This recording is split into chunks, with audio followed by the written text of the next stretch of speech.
Selamat pagi anak-anak. Pagi ini kita belajar dalam tema 3 subtema 3 PB2 kelas 6. Tujuan pembelajaran kita yang pertama, kalian mampu menyebutkan contoh-contoh tindakan yang menunjukkan tanggung jawab atas hak dan kewajiban. Dan yang kedua, kalian mampu memainkan lagu Maryam Tomong sesuai interval nada dengan tepat. Mari anak-anakku, kita masuki pembelajaran kali ini. Kamu pasti suka mendengar radio atau pernah mendengar radio. Ayo kita cari tahu bagaimana radio ditemukan dengan membaca kisah di bawah ini. Di sini ada bacaan yaitu Guglielmo Marconi, sang penemu radio. Lahir di Bologna, Italia pada 25 April 1874. Sejak kecil ia menunjukkan minat pada bidang fisika dan elektro. Pada tahun 1895, ia memulai penelitiannya sampai menemukan telegraf tanpa kabel. Ini merupakan cikal bakal radio. Pada tahun 1897, Marconi mempresentasikan hasil temuannya. Alat komunikasi dengan menggunakan sinyal tanpa kabel yang mampu menjangkau jarak 19,3 km. Itulah radio yang hingga saat ini dirasakan manfaatnya oleh kita. Tahun 1901, Marconi berhasil membuktikan bahwa gelombang tanpa kabel di temuannya tidak akan terganggu oleh lekukan bumi. Ia menyebarkan sinyal radio pertama sejauh 3.380 km sampai menyeberangi Samudra Atlantik. Penelitian Marconi terus berkembang. Selain pemancar radio, ia menemukan perangkat komunikasi lain yang menggunakan gelombang tanpa kabel, yaitu telegram, radio, dan teknologi radar. Atas jasa yang sangat bermanfaat bagi perkembangan ilmu pengetahuan, Marconi menerima banyak penghargaan. Penghargaannya antara lain Nobel di bidang fisika dan gelar kehormatan dari Kaisar Rusia.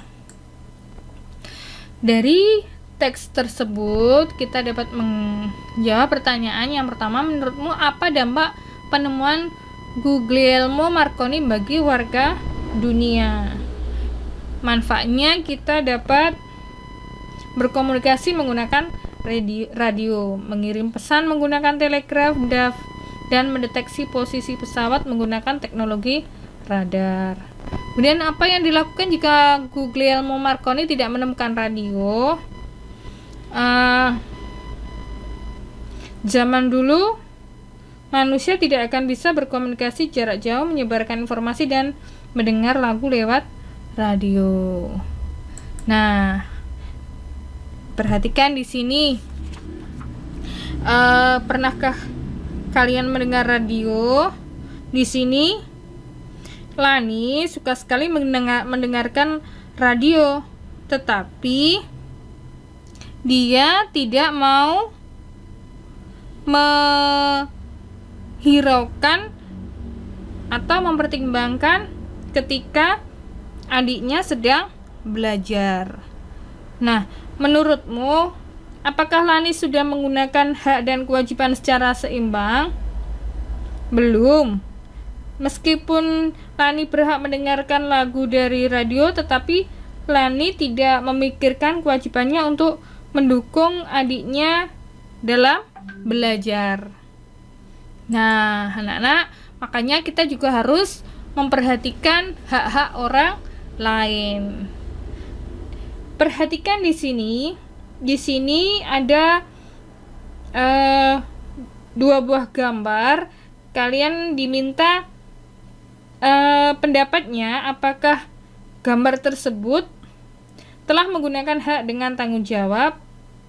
Nah, kalian bisa mengamati di sini ada anak sekolah yang masih SD berboncengan naik sepeda motor, sampai berboncengan 3 orang.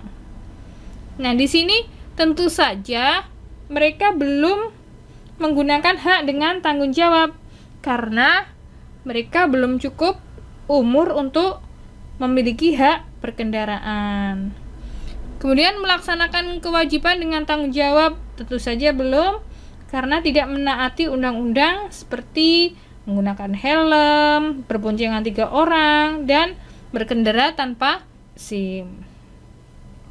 Di sini ada seorang anak yang mencontek atau membuat sebuah contekan pada saat ulangan.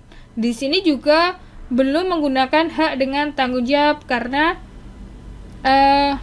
ia kepingin atau ingin mendapatkan nilai yang tinggi tetapi dengan cara yang salah, yaitu dengan mencontek buku atau mencontek pekerjaan temannya. Kemudian melaksanakan kewajiban dengan tanggung jawab, tentu saja belum, karena ia tidak mau belajar sebelum menghadapi ujian. Nah, anak-anak, gambar-gambar seperti ini tidak perlu kita contoh karena merupakan hal yang tercela. Menurut kalian, mengapa kita harus melaksanakan hak dan kewajiban dengan tanggung jawab?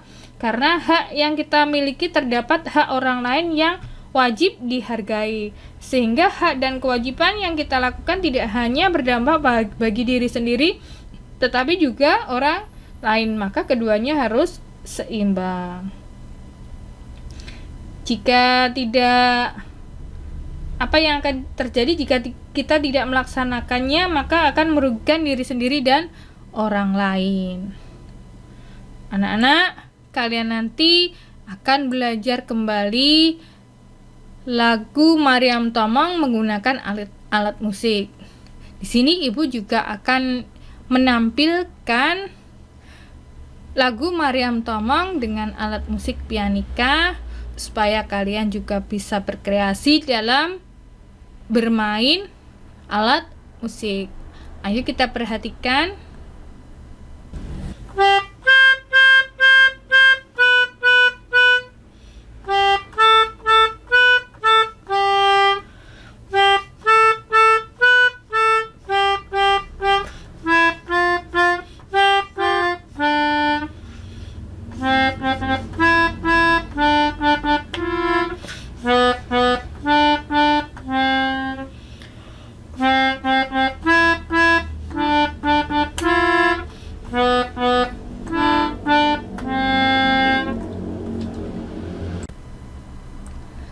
Nah, anak-anak, itu tadi permainan alat musik dengan memainkan lagu Mariam Tomong.